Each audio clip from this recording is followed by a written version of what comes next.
हरिप्रिये जयतां सुरतां पंकजमर्ममण्डमते मत्सर्वस्व राधा मदन मोहन दिव्यत वृंदारण्य कल्पद्रुतमाधव श्रीमान रत्नगर सिंहासन श्री श्री राधा छिल गोविंद देवै पुष्टालि शिवावन स्मरामि श्रीमासरसरभि वंशिदातुतपुष्टित कर्षणाशयिनि गोपी गोपीनाथ श्रियस्ते नमो वृंदाय तुलसीप्रियाय केशवर्चस कृष्णभक्ति प्रतिपदे शर्तवर्तये नमो नमः श्रीकृष्ण चैतन्य प्रभु नित्यानंद श्री अद्वैत गदाधर शिवगति गौर भक्तबिंद हरे कृष्ण कृष्ण कृष्ण हरे हरे हरे राम राम राम हरे हरे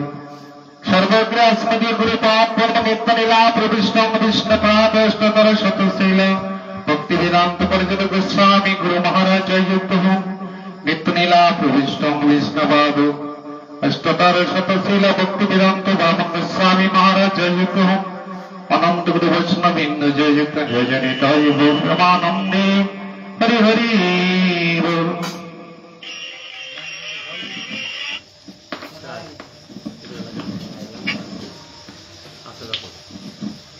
हरे कृष्ण जनिताय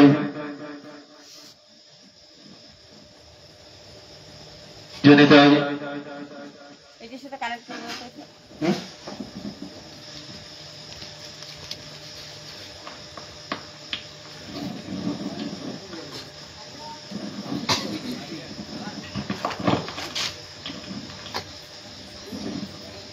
পড়ে পড়ে পড়ে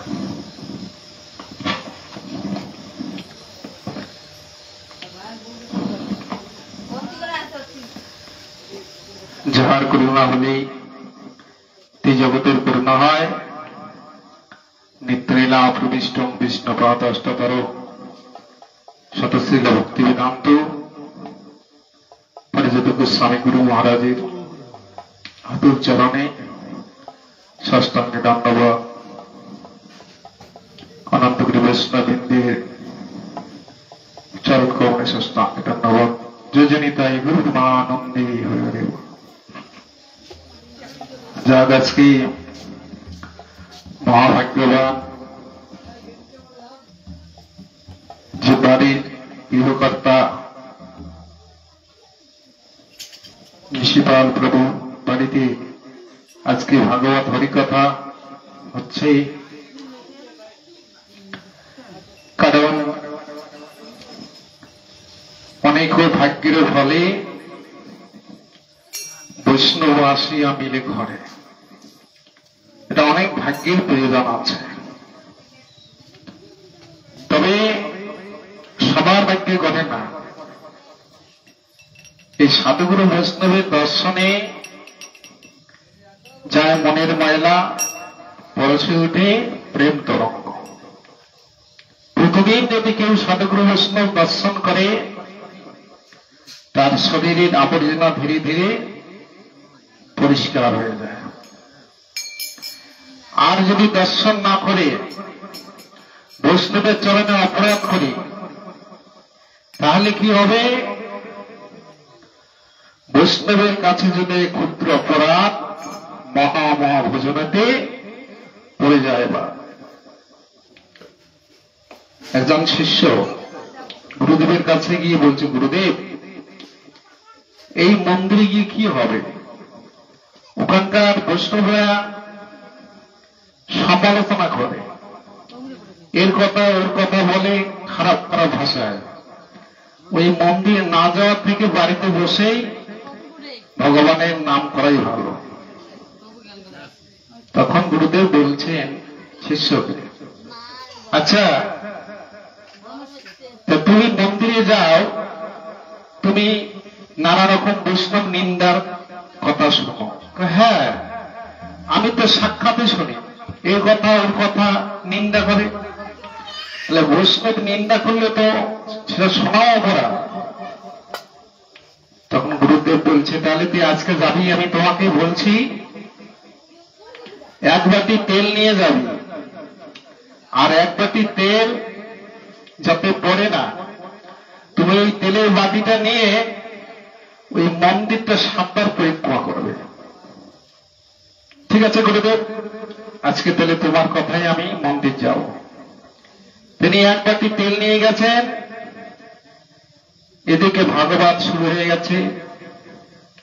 আরো গুরুদেবের আদেশ পালন করার জন্য এক বাটি তেল নিয়ে মন্দির পরিক্রমা করলেন, যাতে তেল পড়ে না।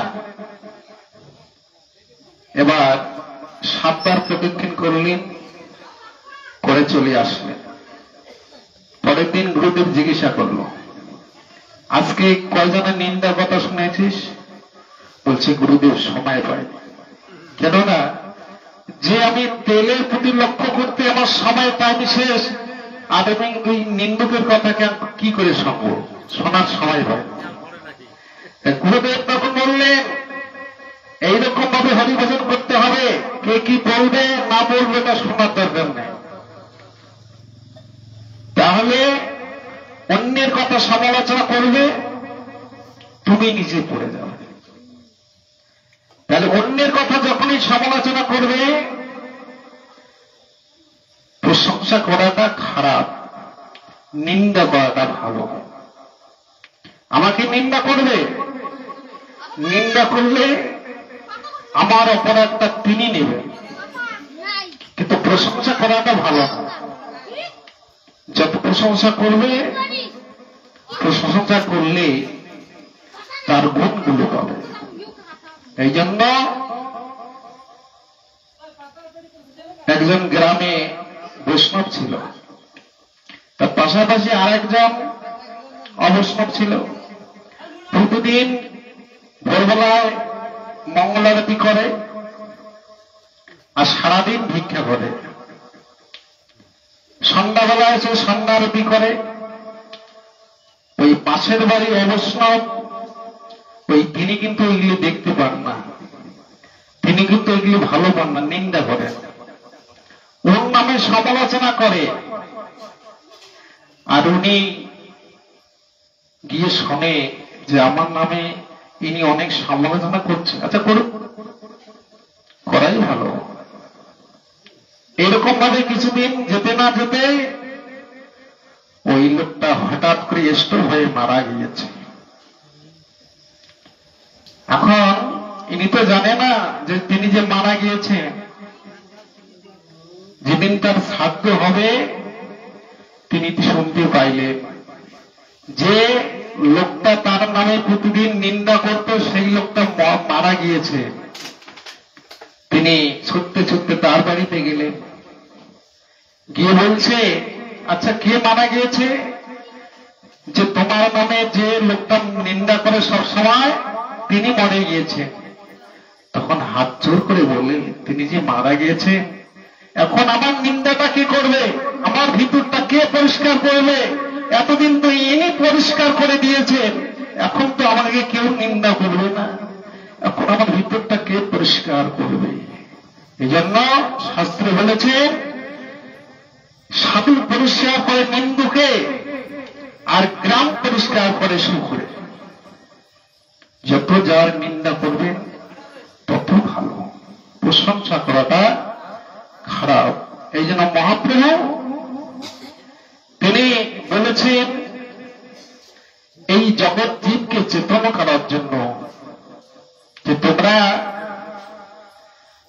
এই 4টি বর্ণের মানুষ, ব্রাহ্মণ, বৈশ্য, ক্ষত্রিয়, শূদ্র, এই 4টি বর্ণের মানুষকে একত্রিত করেছেন বলে নবদ্বীপের ব্রাহ্মণ সমাজ সেটা মেনে নেন, নিমাইকে আলাদা করে দিয়েছিলেন। কিন্তু প্রভু সে হরিনাম বন্ধ করেননি। কেন? হরিনাম তো বন্ধ করা যাবে না, ওরা তো অবুঝ, ওরা আমাকে বাদ দিলে বলে আমি হরিনাম বন্ধ করে দেব। এরকম আমাদের সংসারে আসে, অনেক রোগ ব্যাধি জ্বালা, সংসারে দুঃখ কষ্ট আসে। আমরা ভগবানকে দোষী, ভগবানকে গালাগালি করি। আমি এত ভগবানের আরাধনা করি, পূজা করি, তবু ভগবান আমাকে দেখে না। তবু আমার গরু মরে যায়, ঘর ভেঙে যায়, দুঃখ কষ্ট শেষ নয়, তাহলে আমরা ভগবানকে গালাগালি করি না। তোমাকে পরীক্ষা হচ্ছে। যারা পড়াশোনা করে তাদেরই পরীক্ষা দিতে হয়, যারা পড়াশোনা করে না তাদের পরীক্ষা ভগবান নেয় না। তাহলে তুমি যারা প্রতিদিন গৌরীর চরণে তুলসী চন্দন দিয়ে প্রতিদিন ভোগ নিবেদন করে, ভগবান মাঝে মাঝে পরীক্ষা দেয় তুমি কতটা সংসারে আবদ্ধ হয়ে আছো। তাহলে তোমার পরীক্ষা যদি উন্নতি হতে পারো, পরীক্ষা মানে প্রণতি, যত পরীক্ষা দেবে তত তুমি উঁচুতে যাবে।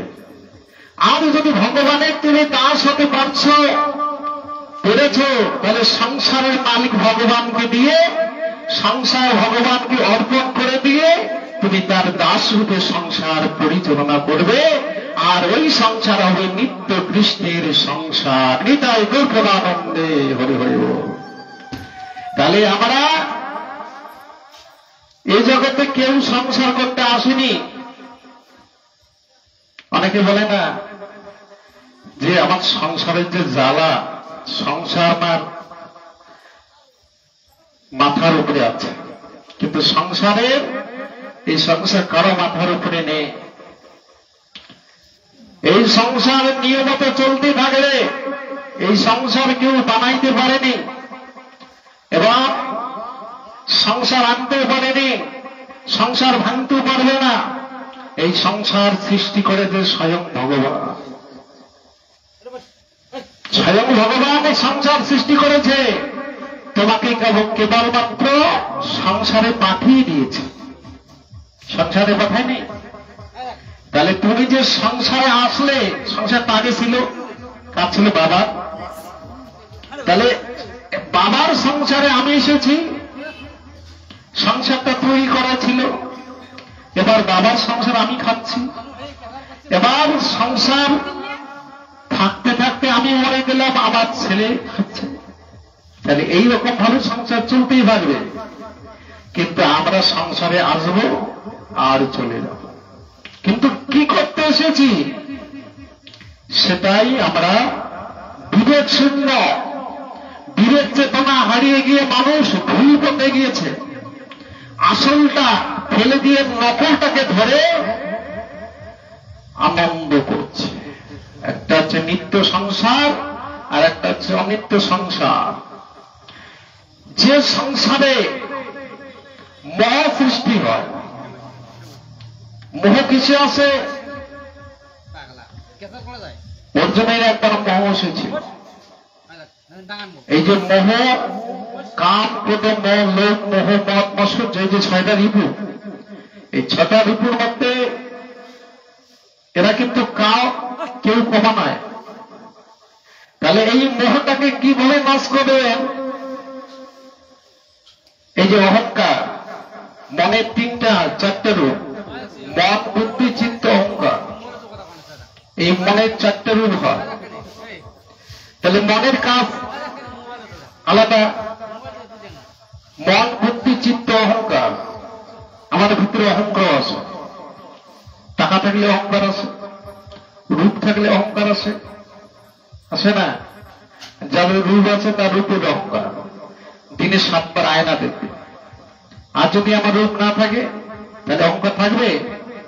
তাহলে সারাদিনে একবার বদন দেখবো না। আমি জানি আমার কি রকম মুখের মাধুর্য রয়েছে।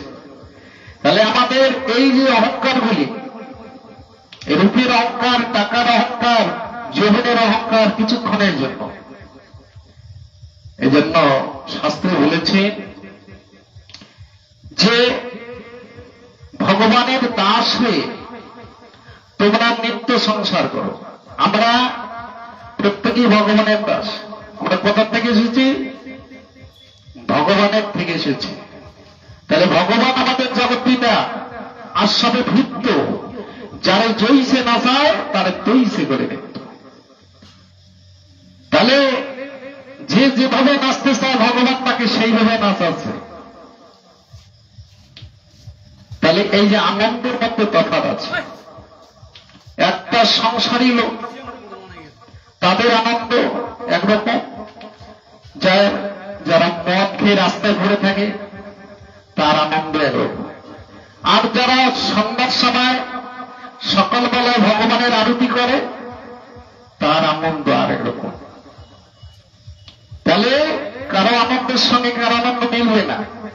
তাহলে একটা নিত্য আনন্দ আর একটা ক্ষণস্থায়ী আনন্দ।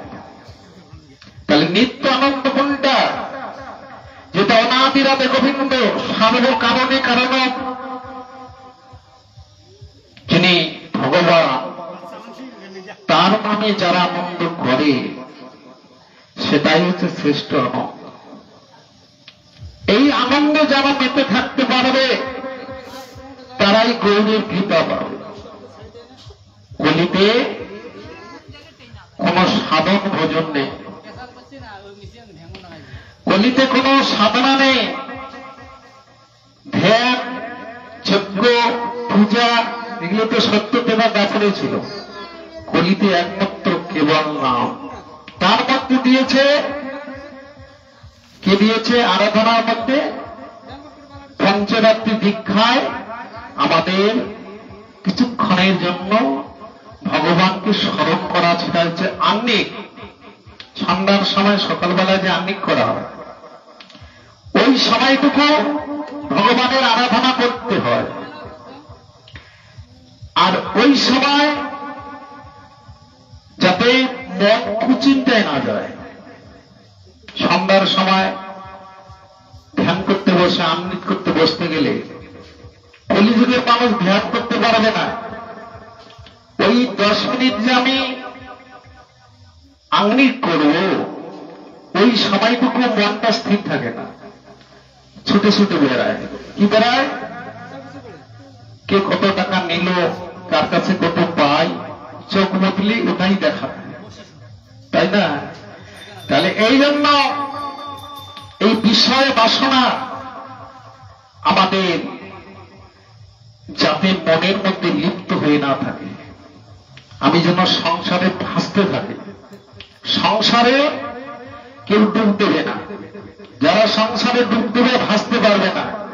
এই জন্য চৈতন্য মহাপ্রভু বলেছেন ওদের কলিযুগ সংসারে কেউ ডুবে থাকবে না, ডুবলে আর ভাসবে না, কেবল সাঁতার ডুবে ভাসতে থাকবে। আর ভাসতে ভাসতে একদিন আমার দেখা পাবে। রাধা গোবিন্দ মধুর মিলনে প্রেম সাগরে মিশে যেতে পারবে। আর যদি তুমি ডুবে যাও কোনদিন তুমি আমাকে পাবে না। যারা সাঁতার না জানে তারা কি জলে বাঁধবে? সাঁতার জানত। হরিনামের নৌকাখানি শীঘ্র কান্ডারে সংকীর্তন কেরোয়াল ডুবাও পাশরে।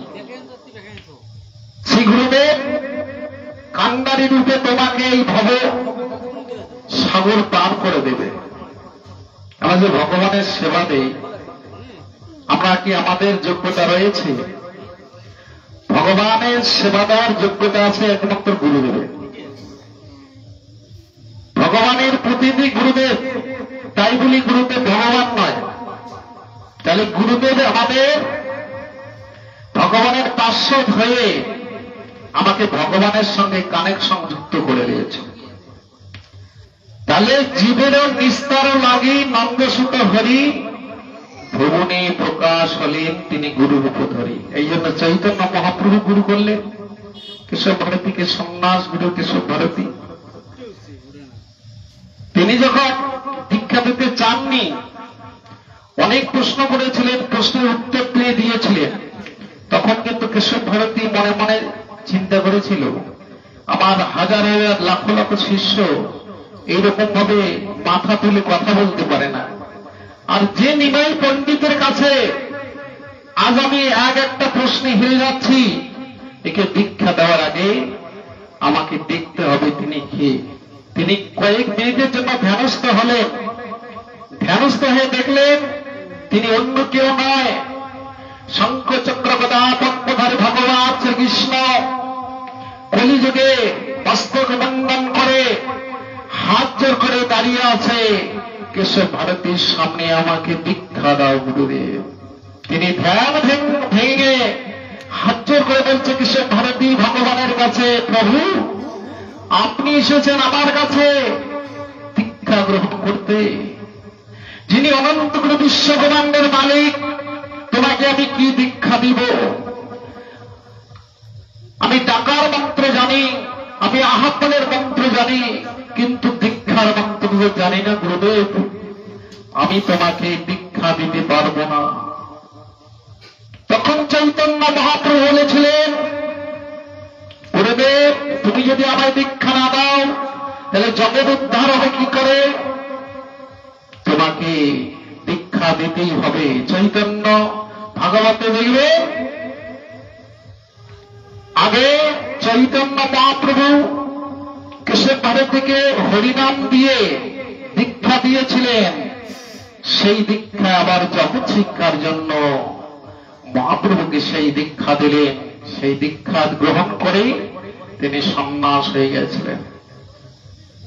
তাহলে সন্ন্যাস হয়ে কোথায় গেছিলেন? পুরী ধাম, উড়িষ্যা প্রদেশ, শ্রীক্ষেত্র ধাম।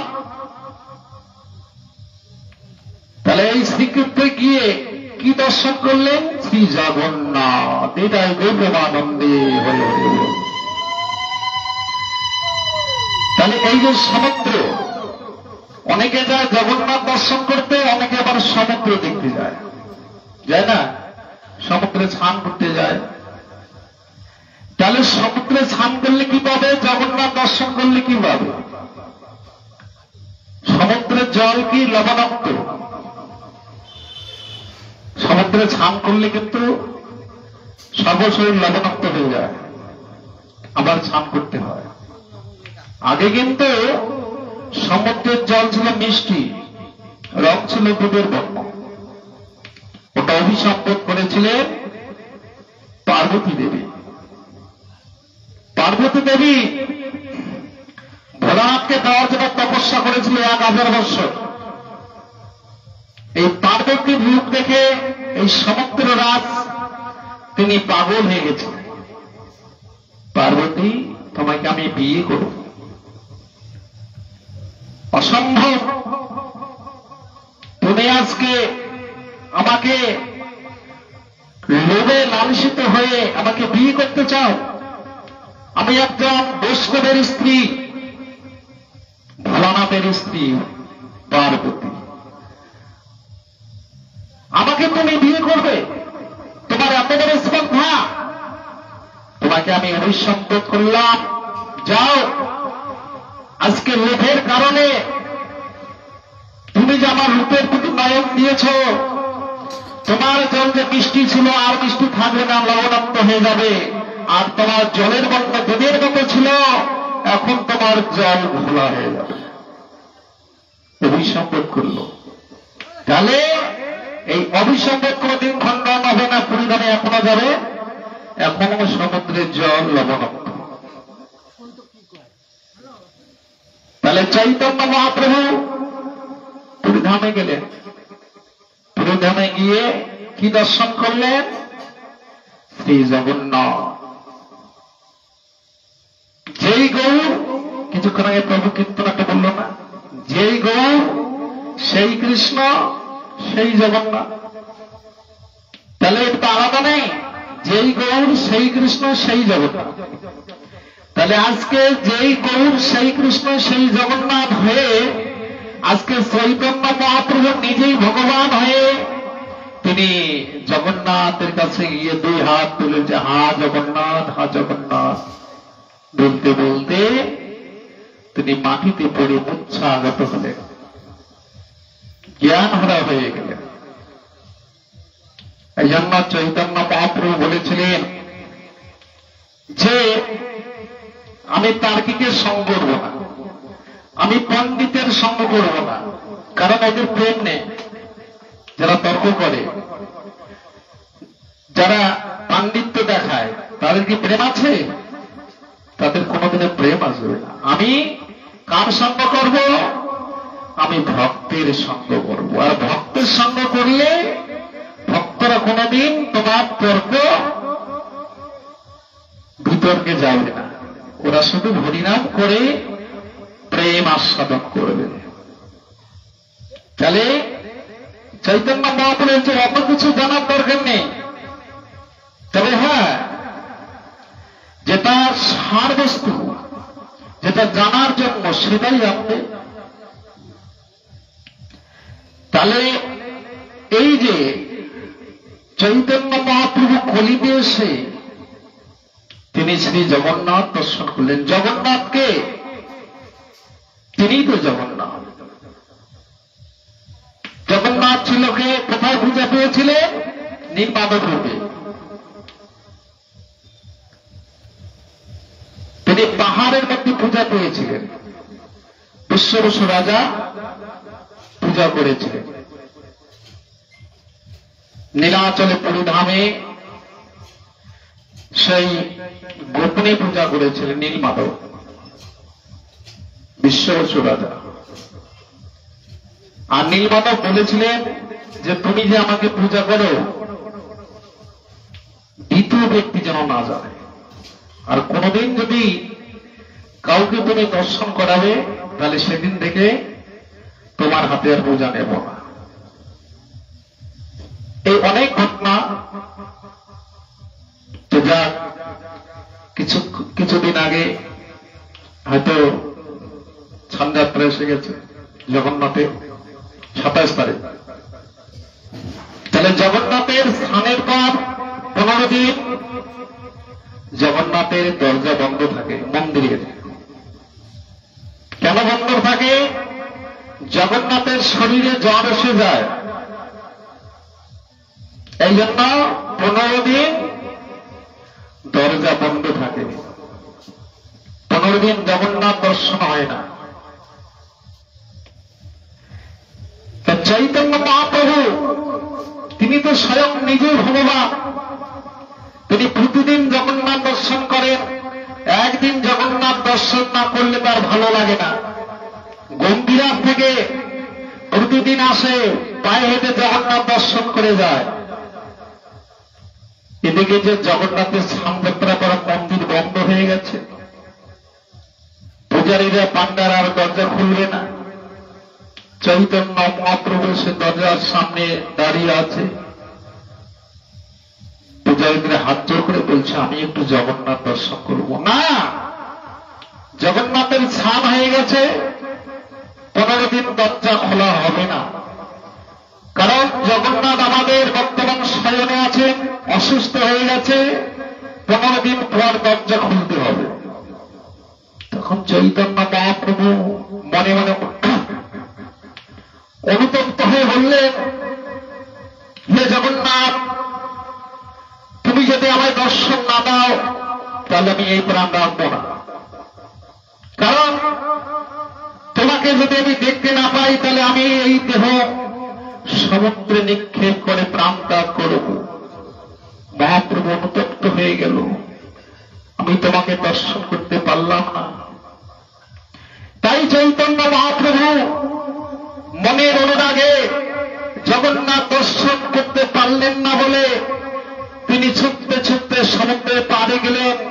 পাড়ে গিয়ে বলছে, হে জগন্নাথ, তোমাকে আমি দর্শন করতে পারলাম না, এই প্রাণ আমি সমুদ্রে আজকে নিক্ষেপ করে প্রাণ বিসর্জন করব। স্বয়ং জগন্নাথ দৈববাণী হয়ে বলছে, হে প্রভু, তুমি এটা কি করছো? তুমি আমাকে দর্শন করতে পারলে না বলে মনের অনুরাগে তুমি সমুদ্রে ঝাঁপ দিয়ে প্রাণ ত্যাগ করবে? এটা তুমি করো না। তুমি যদি আমাকে দেখতে চাও, তুমি আলারনাথের কাছে যাও। আলারনাথে গেলে আমাকে তুমি দেখতে পাবে। আমি জগন্নাথ রূপে আলারনাথে থাকব। তাই মহাপ্রভু দৈববাণী শুনে আর তিনি প্রাণ ত্যাগ করলেন না। ছুটতে ছুটতে গেলেন আলারনাথের কাছে। আলারনাথের কাছে গিয়ে হাত জোর করে প্রণাম করে সেই স্বয়ং জগন্নাথের রূপ দর্শন করে চৈতন্য মহাপ্রভু আলারনাথ রূপে তিনি জগন্নাথ প্রকটিত হয়েছে, সেটা তিনি আলারনাথের কাছে দর্শন করতে পারলেন। যারা পরিধাম গিয়েছেন তারা আলারনাথ যারা দর্শন করেছে, আলাদনাতে চৈতন্য মহাপ্রভুর দেহটা পাথর হয়ে গেছে, গলে গিয়েছে, এখনো আছে। এখনো তার দেহটা পাথর হয়েছিল, তার দেহটা। সেই পাথরে হাজার হাজার কোটি কোটি ভক্ত গিয়ে প্রণাম করে সেই মহাপ্রভুর কৃপা পাওয়ার জন্য। পুরীধামে অনেক অলৌকিক লীলা করেছিলেন চৈতন্য মহাপ্রভু। তিনি এই পৃথিবীতে বেশি দিন ছিলেন না।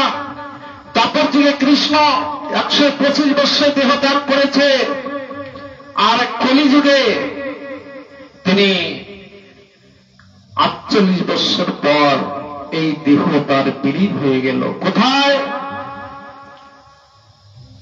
শাস্ত্রে বলা আছে এই চৈতন্য মহাপ্রভুর দেহটা জগন্নাথের কাছে বিলীন হয়ে গেছে, জগন্নাথের শরীরে মিশে গেছে।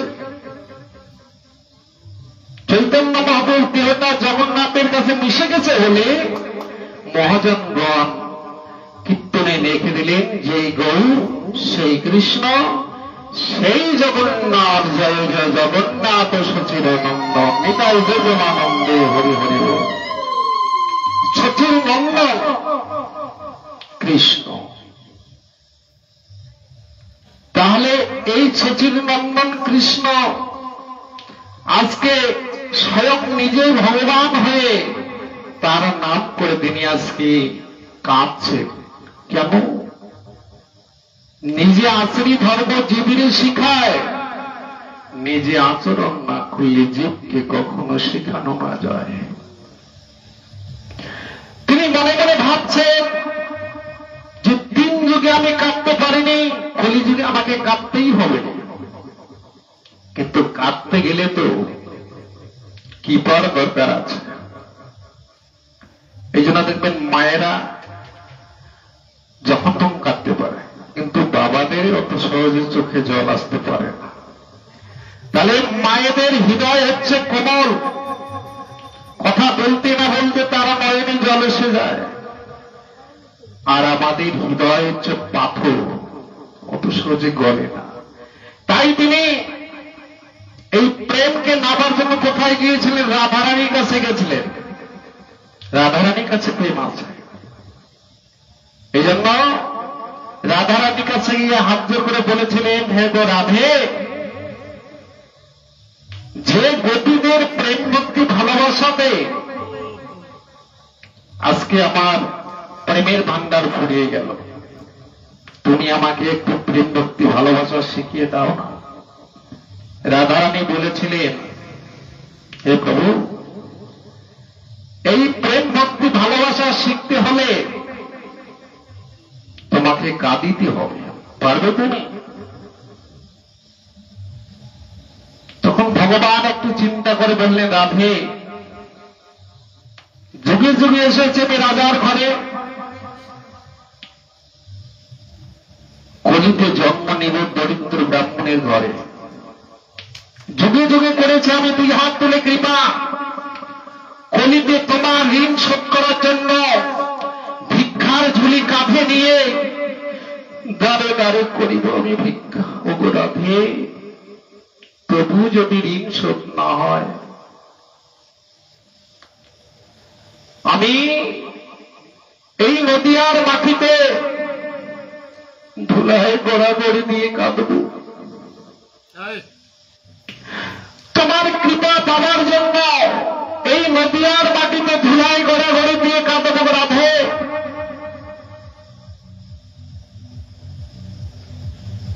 রাধারানী অন্তর সাথে সাথে কেঁদে উঠল। যে শাস্ত্রে বলা আছে কৃষ্ণ অঙ্গ কোমল হতে অতি সুকোমল, যে ভগবান কৃষ্ণকে ভক্তরা বুকে করে রাখে। রাধারানী চিন্তা করলেন যে আমার গৌরের যে হৃদয় কোমল, তার এই কোমল দেহখানি এই নদিয়ার কঠিন মাটিতে যদি আচার খেয়ে পড়ে, তাহলে তার শরীরে কত ব্যথা লাগবে। যেদিন ভাবের ঘরে গিয়ে আছাড় খেয়ে পড়বে এই শক্ত মাটিতে, আমার প্রভুর শরীরে কত আঘাত লাগবে। তাই রাধারানী বলেছিলেন, প্রভু এই অভাগিনীর দেহ দিয়ে আমি তোমাকে ঢেকে রাখব, তুমি থাকবে আমার ভিতরে, আমি থাকব তোমার বাহিরে। এই নদিয়ার কঠিন মাটিতে যখন তুমি হরিনাম করিতে করিতে আচার খেয়ে পড়বে, হে প্রভু যত ব্যথা লাগে সব যেন আমায় লাগে, আমার গোবিন্দ যেন সুখে থাকে, যত ব্যথা লাগে সব যেন আমায় লাগে। মহাপ্রভু প্রভুর দেহখানি যদি আচার খেয়ে পড়ে, যত ব্যথা লাগে সব যেন আমায় লাগে। তারা রানী হাত জোর করে বলেছিলেন, হে প্রভু যতবারে তোমায় আমি পেয়েছি ততবারে আমায় দুঃখের সাগরে ডুবিয়ে রেখেছ, যতবার তোমায় আমি পেয়েছি ততবারে আমায় দুঃখের সাগরে ডুবিয়ে রেখেছ। এবারও যদি দুঃখের সাগরে ডুবিয়ে রাখো, তোমার হৃদয়ে কত দুঃখ আছে সব দুঃখ আমায় দাও। এই দুঃখের বোঝা, যন্ত্রণার বোঝা, কষ্টের বোঝা আমায় দাও, আমি যেন সকল দুঃখ সইতে পারি। গোবিন্দ তোমায় বুকে নিয়ে যেন সকল দুঃখ সইতে পারি। যারা কৃষ্ণ ভক্ত তারা কষ্টের বোঝা, দুঃখের বোঝা ভগবানের কাছে চায়। হে প্রভু এই কষ্টের বোঝা, দুঃখের বোঝা যত দেবে তত তোমাকে আমার ডাকার সুযোগ হবে, তোমাকে আমি ডাকতে পারব। এই জন্য ডাকার মতো কেউ যদি ডাকে ভগবানকে, ভগবানকে দূরে থাকতে পারে। ভগবান হৃদয়ে তিনি সব জায়গায় বিরাজ করে, কিন্তু ডাকার মতো কেউ যদি ডাকিতে পারে, ভগবান আশেপাশে ঘোরাঘুরি করে।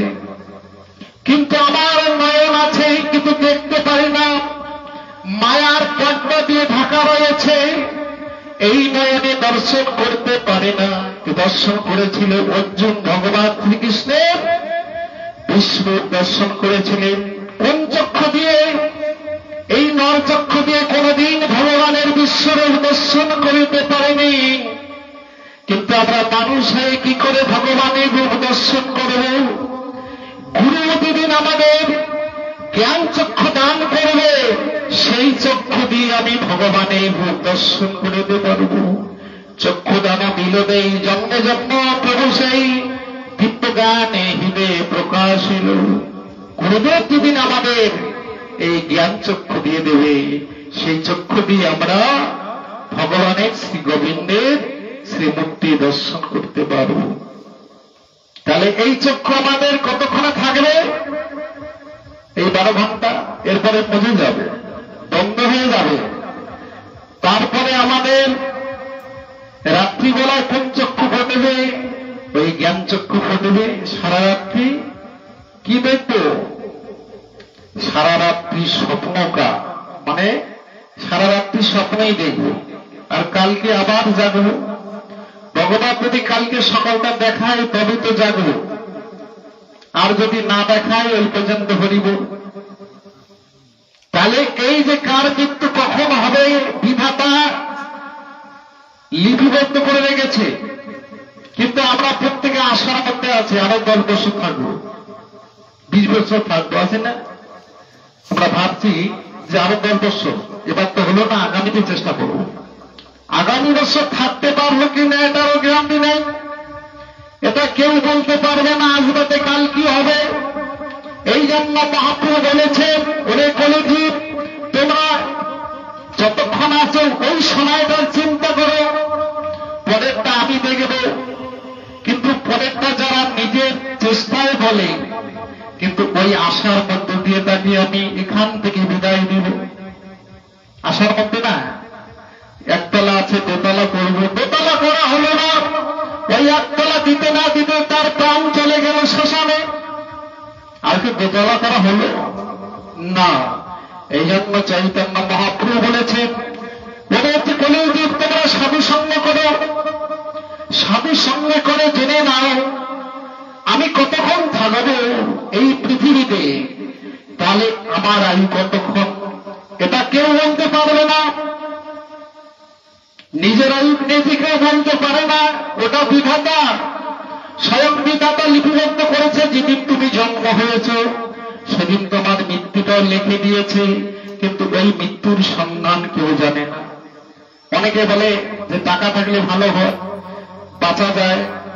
টাকা থাকলে যদি বাঁচা যেত, জমিদার মরে যেত না, যারা কোটিপতি তারাও মারা যেত না। তারা কেন মরে? যারা ডাক্তার তারাও মরে যায়, তারা তো মানুষকে কেটে কেটে ভালো করে, কিন্তু তবুও কেসে মরে যায়। ওই জন্ম মৃত্যুটা মানুষের হাতে নেই।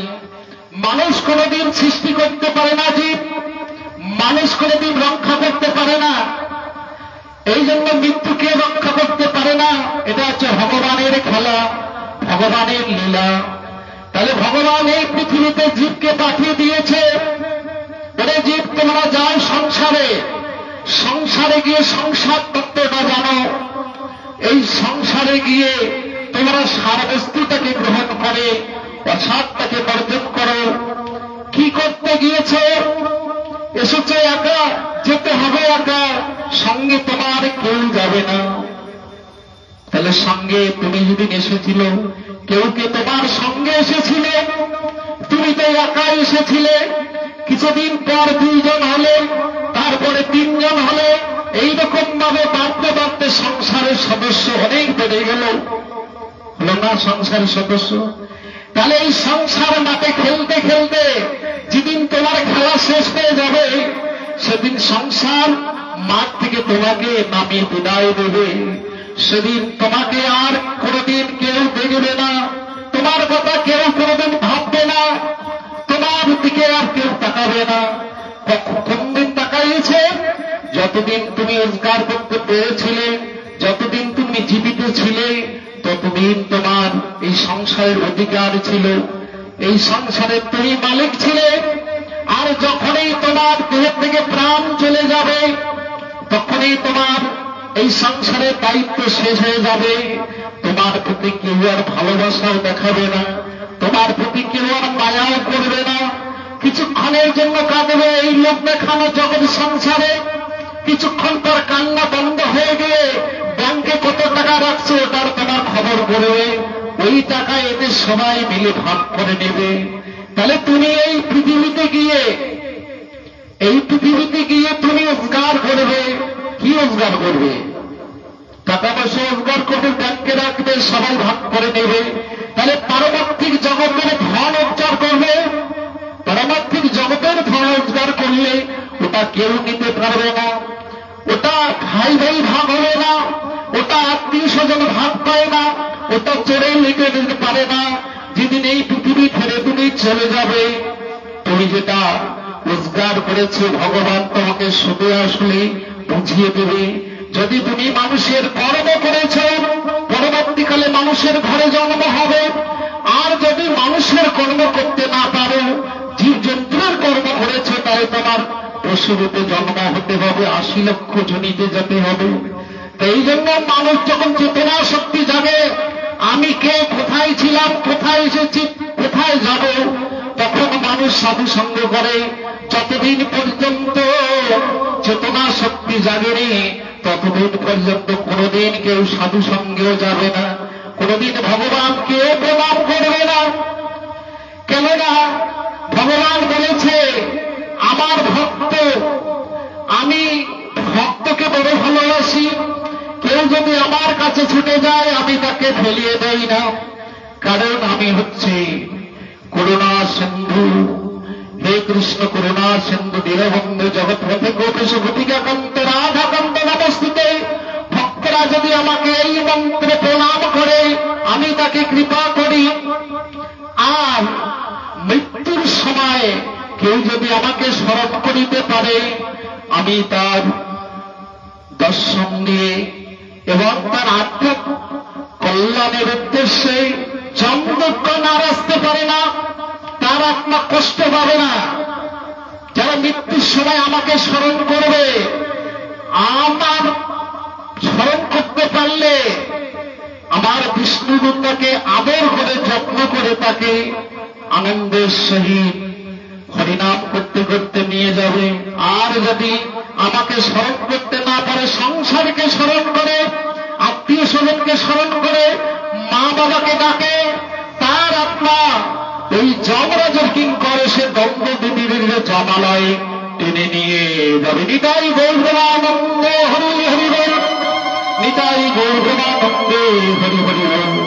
পঞ্চাকল্পতরুশ্চ কৃপা সিন্ধুর্চ পতিতানাং পাবনেভ্যো সর্ববৈষ্ণবেভ্যো নমো নমঃ। রাত হয়ে গেছে।